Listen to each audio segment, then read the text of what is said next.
First guest of the morning comes just after 7:35. William Russell is the state director for the Trump campaign and advisor to the Trump campaign, and kind enough to spend a few minutes with us this morning. Good morning, William. Good morning, Richard. Thanks for having me on.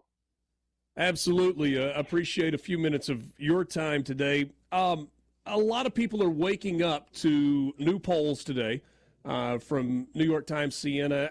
I know that there's bias in every poll that is out there. This seems to be one that is generally recognized as pretty accurate, and it shows 47-47. And now this is kind of a national poll, and that among independents, Trump is leading at this point.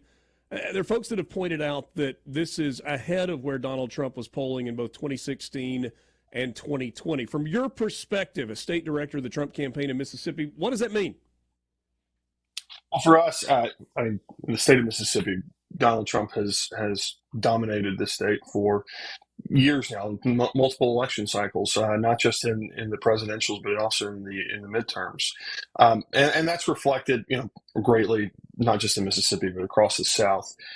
When we're talking about national polling, Richard, you and I both know that the only poll that matters is on November 5th. So we're going to watch it. It's kind of a barometer, but we're working toward, we're going to run like we're behind, like we always do. Like that's the best kind of running. You run hard, like you're running through the tape at the end of the race.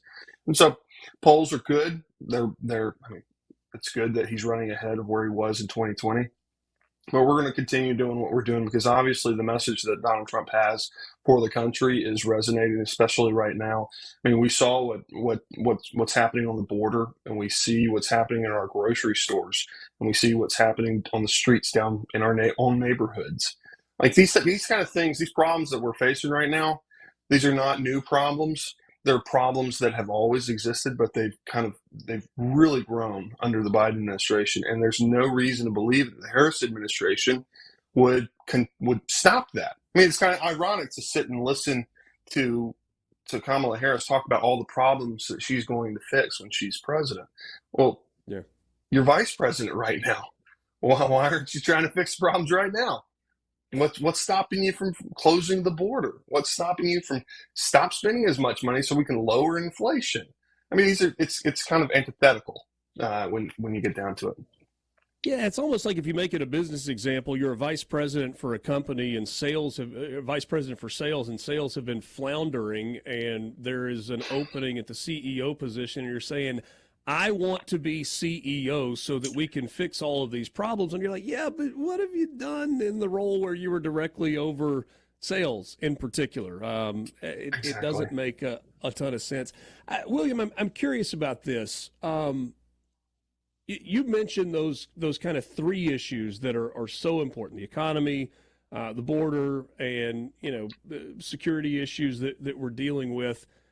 You may disagree with me on this. I didn't think the debate was a great night for former President Trump. I thought he had trouble staying on message, and he took way more of the bait than he should have from Kamala Harris. But it feels like he has done a better job staying on message and driving those points home in the last couple of weeks since the debate. Do you feel like he has honed his message and is doing a better job really staying on point? Absolutely, he has.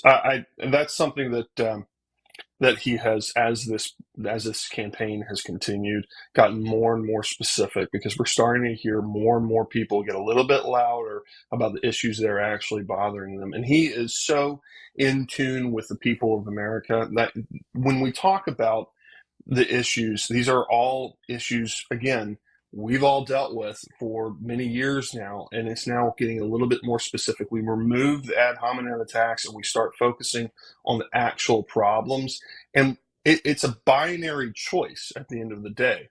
You've got a group of people who have been in charge for 4 years, and this is where we've ended up, versus Donald Trump's record, 4 years as president. And I think we can all agree, economically, from a national security standpoint, from a here in the homeland security standpoint across the border, from a crime standpoint, which are the big topics that everybody's focused on right now, we were in a much better place when Donald Trump was president.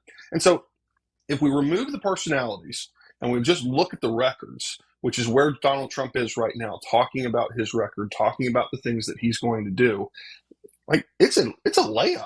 I mean, this is kind of, and I think the people of Pennsylvania are seeing that, and we're starting to see that in polling. We're starting to see that in Michigan and in Georgia and in Arizona. People are waking up.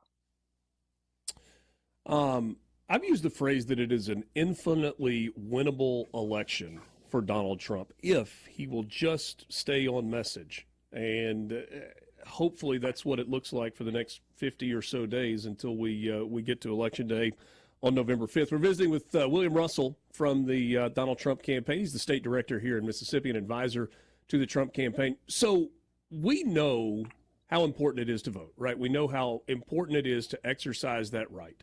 And we hope that the poll numbers are good in Mississippi. But I think most of us also know that the outcome in Mississippi and where the Electoral College votes from our state are going, I mean, it's like a predetermined outcome. Like there's no drama in how it's going to go. So in terms of ground game in the state of Mississippi, what the Trump campaign is focusing on here in our home state, what is important? And what are you and your colleagues driving home over these final 2 months? Well, I'll start with the turnout. Donald Trump has used this phrase of swamp the vote multiple times. We need to overwhelm the system with voters, and it really doesn't matter how much you think he's going to win, or in some districts how much you think he's going to lose. And that's your vote still voters matters. That have IDs in Mississippi. That's correct.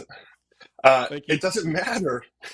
It doesn't matter how much you think he's gonna win or lose. Your vote still matters, and you still need to go vote because it's your civic duty to go vote. And so, encouraging people to get out to the polls and to bring a friend and make sure that we're swamping the vote when we're going to vote on November 5th or voting before. Ballots are going to be dropped or are dropping in states all across the country. And so we want to encourage that early voting. Go ahead and get it in and track your vote throughout the entire process. Now, that's one side of the equation. Obviously, Richard, you and I, we've talked about how Mississippi, it is a solidly red state. So the question is, how can Mississippians who are engaged in the state go and be engaged elsewhere to make sure that we're turning out the vote in our friends in Georgia or another swing state? We have a new program, a field program, Trump Force 47. Trump Force 47 has been a remarkable tool that the campaign has used to mobilize groups of people throughout the country. We've got when you join Trump Force 47, so you go to TrumpForce47.com and you sign up, you have the ability to become a poll watcher. You have the ability to call in to targeted states and targeted districts to make sure that we're touching these voters that need to get out and vote. We've got you can be even a Trump campaign captain and go into another state, fly into another state and help other Trump staffers or Trump volunteers all across the country. It's just a variety of things that you can do. But I encourage the listeners who want to be engaged to go to TrumpForce47.com and sign up. Trump Force, TRUMP Force 47.com, the website. We get a message That's on right. the C Spire text line that says, "Is there somewhere we can go to get Trump bumper stickers and or yard signs?" That is my favorite question. So. And I'm getting that one a lot whenever I travel around the state. So when Donald Trump became the nominee, the RNC and the campaign became a one unit, one working together for the same mission. And I want all of your listeners to know that it's the same situation here in Mississippi. So the Trump campaign equals the Mississippi GOP. Mississippi GOP equals the Trump campaign. So we've got really great partners in Mike Hurst and their new executive director, Rance Bilbo, and political director, Ty Martin.